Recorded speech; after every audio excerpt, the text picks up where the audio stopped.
Well, my name is Paul Overstreet, and I've changed in the last few years.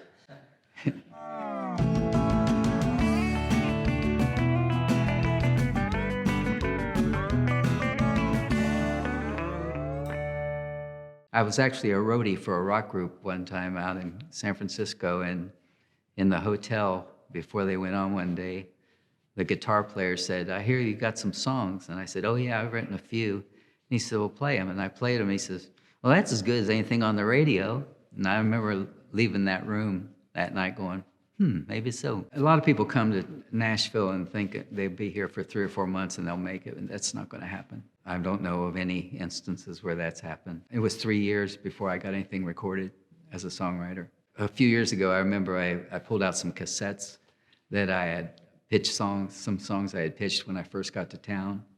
And I remember storming out of offices because they didn't like them and things like that. And I listened to them and how in the world did I ever think that George Jones was going to cut that song? My mentor, Jim Malloy, the guy that really got me going in music really well, in the business of music, brought Paul from Mississippi up to Nashville, I believe. And that's how I met Paul. And we just hit it off right away. This was many years ago. And started writing songs together and having a good time, mostly having a good time. I really do like to co-write because it's like a party.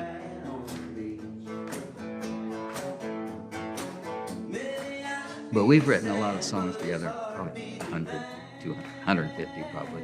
I mean, we've written a lot of songs together. I go down in Caymans and we'll hang out for 5 days. This last time we hung out for 5 days and we didn't write one song till the 5th day, and then we wrote 6.